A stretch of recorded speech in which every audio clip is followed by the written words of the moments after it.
Nirankari charitable foundation तर्फे project अमृतचे देशभरात आयोजन। खालापूर शहरातील तलावाजवळ राबवण्यात आले स्वच्छ जल स्वच्छ मन अभियान। संत निरंकारी सदस्यांची यावेळी मोठी उपस्थिती। गावची खबर न्यूजने संत निरंकारी मंडळाच्या स्वच्छता अभियानाचा घेतलेला हा वृत्तांत।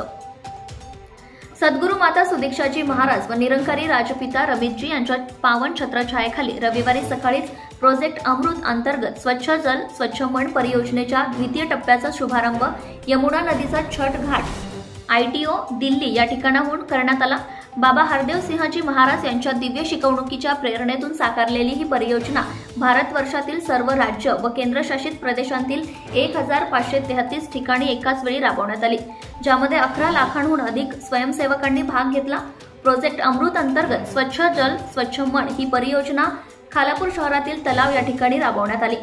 या कार्यक्रमामध्ये खोपोली सेक्टर संयोजक गुलबहादूर कुंवर, सावरोली ब्रांच मुखी राजेश बैलमारे, तिवरे ब्रांच मुखी बबन केदारी, खोपोली सेवादल संचालक तसेच सावरोली सेवादल अधिकारी, निरंकारी सेवादल, अन्य निरंकारी भक्तगणांनी मोठ्या संख्येने भाग घेतला।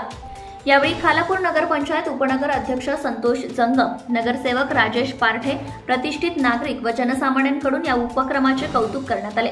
दिल्ली येथे प्रोजेक्ट अमृतच्या द्वितीय टप्प्याच्या आयोजनाप्रसंगी निरंकारी राजपिता रमितजी यांनी सद्गुरू माताजींच्या आशीर्वचनापूर्वी आपल्या संबोधनामध्ये म्हटले की बाबा हरदेव सिंहजी यांनी आपल्या जीवनात आम्हाला हीच प्रेरणा दिली की सेवा ही निष्काम भावनेनेच व्हायला हवी, त्यामध्ये कोणत्याही प्रकारच्या प्रशंसेची इच्छा नसावी। आपण स्वतःचे आंतरिक परिवर्तन घडवून आणण्याकडे लक्ष केंद्रित केले तर त्यातून समाज व जगाचे परिवर्तन घडून येऊ शकेल। खरं तर स्वच्छ आणि निर्मळ मनातूनच सात्विक परिवर्तन होईल अशी सर्वांनी प्रार्थनाही केली।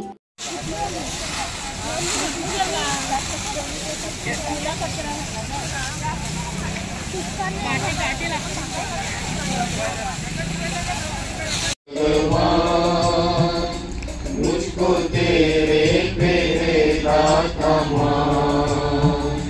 पूरी रानों मेरी पूरी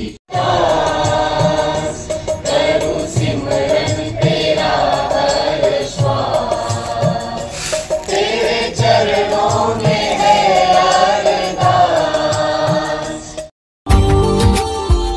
Subscribe now and press the bell icon. Never miss an update.